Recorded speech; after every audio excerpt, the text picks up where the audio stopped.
Hola amigo, quiero hablarte del coche Audi A2. Desde el principio, el coche fue concebido como un vehículo ligero y económico. La mayoría de las versiones pesaban poco menos de 1 tonelada, cuya quinta esencia es la versión 3L con motor 1,2 TDI de 61 CV. Justo antes del lavado de cara en 2003, en 2002 se presentó la única versión que podía llamarse dinámica.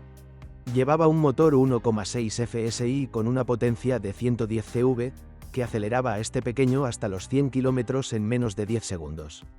También es bastante dinámica la versión 1,4 TDI de 90 CV, que se ofrece desde 2003. ¿Qué motor elegir? Básicamente, aquí solo hay 3 buenas versiones y todas ellas están renovadas. El primero es el motor de gasolina 1,416V, también llamado MPI por su inyección indirecta. Sus prestaciones son malas, pero es un motor universal, tiene pocos defectos, es bastante económico y apto para instalar sistemas de autogás. Su opuesto es la unidad 1,6 FSI, que tiene buenas prestaciones, pero debido a la inyección directa y problemas con los depósitos de carbón, es bastante poco fiable, no tan económica como suponía el fabricante y no es apta para instalación de GLP.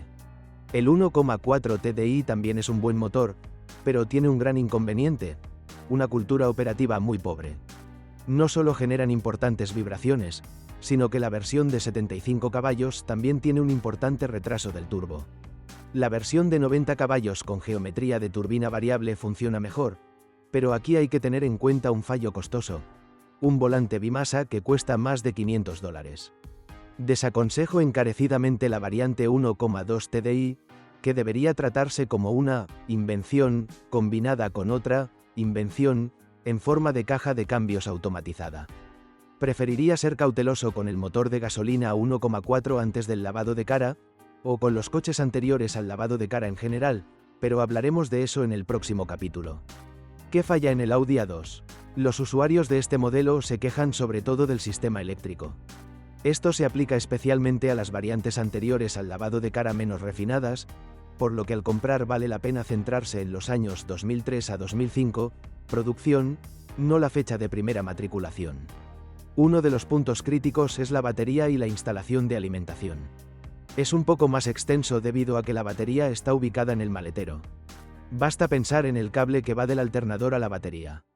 Debes tener especial cuidado con la instalación, comprobando periódicamente si se pierde electricidad en algún punto del camino. Las caídas de tensión provocan una rápida destrucción de la batería y problemas en muchos elementos del vehículo, que son difíciles de solucionar precisamente porque pocas personas controlan la base, es decir, la fuente de alimentación.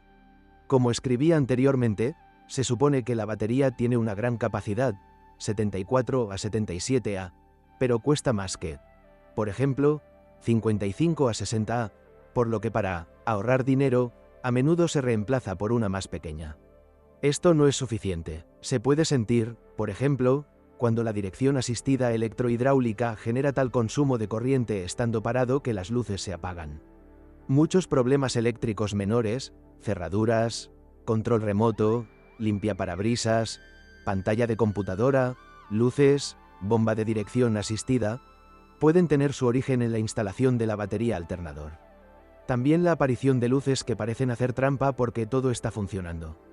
El segundo problema es la carrocería, concretamente la calidad de la mano de obra.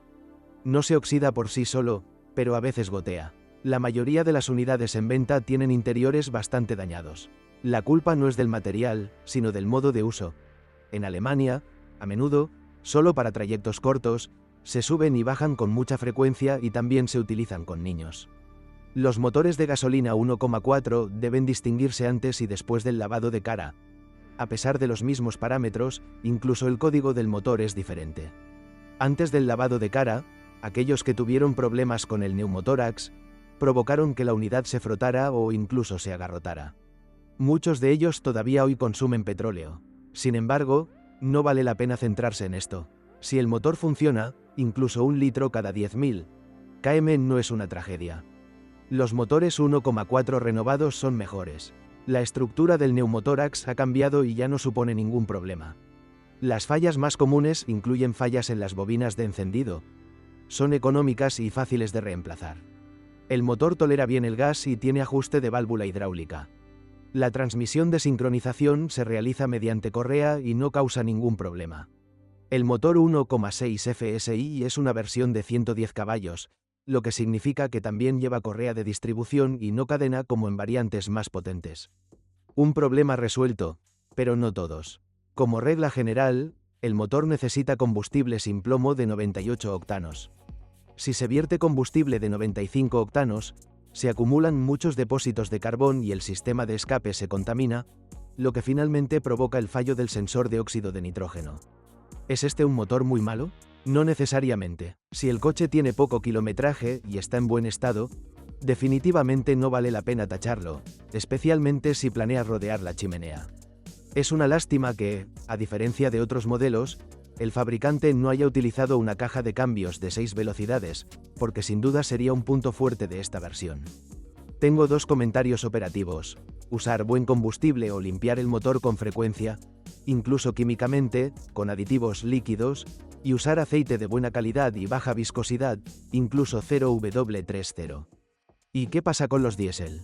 La principal diferencia es el sistema de sobrealimentación, porque el más débil tiene un turbo de geometría fija.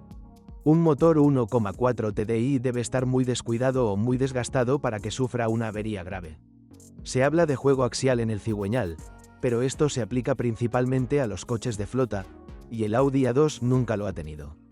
Es uno de los diésel europeos más duraderos y su fuerte afinidad con el 1,9 TDI es garantía de piezas baratas y fácilmente disponibles. Por su parte, la versión de 90 CV genera más par en un rango de revoluciones más amplio, proporciona mejor dinámica de conducción y suavidad gracias al turbo de geometría variable y al volante bimasa. Ambos elementos aumentan el riesgo de reparaciones más costosas, pero no hay por qué tener miedo. La masa dual se puede cambiar a una rueda rígida o regenerar. El primer método, por supuesto, dará como resultado vibraciones más altas. Turbo, a pesar de su diseño diferente, no es caro, aunque es más fiable. Acceso a piezas. Contrariamente a lo que parece, esto no es un problema, lo que demuestra la fortaleza del grupo Bau. A pesar de su diseño muy original, el Audi A2 tiene mucho en común mecánicamente con otros modelos del consorcio alemán. Por lo tanto, el servicio y las reparaciones deben tratarse como lo haría con un automóvil normal. Es diferente con la chapa. Por supuesto, el mercado secundario es rico en piezas de carrocería e interiores, aunque no todo es barato ni fácilmente disponible. El problema es que una colisión menor puede suponer mayores costes. El guardabarros de plástico debe sustituirse y pintarse por completo, y pintar el plástico suele ser más caro que la chapa. Si la estructura está dañada, es necesario buscar un chapista que la repare. ¿Vale la pena comprar un Audi A2? Si te gusta el coche, por supuesto que merece la pena. Técnicamente no es un invento como parece, y el término fracaso, tan repetido, se refiere a la situación de hace 20 años, cuando el vehículo innovador simplemente no tuvo éxito en el mercado, principalmente debido a su alto precio. Las ventajas de la A2 incluyen motores eficientes y eficientes, mecánica simple y económica, buen acceso a las piezas y un interior bien pensado. ¿A las desventajas? De hecho, es difícil destacarlos en el contexto de la competencia de aquella época, salvo por la falta de un motor potente y refinado. Hoy en día, puede considerarse como una desviación original de los coches baratos del segmento B que vemos todos los días en las calles. ¿Dato curioso? Sí, pero no pagarás más por la reparación de un mecánico experto que por la de un Bau Polo o Golf. Gracias por escucharme, no olvides suscribirte al canal y calificar mi vídeo. Si conoce algún problema con este automóvil que no haya mencionado, asegúrese de escribirlo en los comentarios.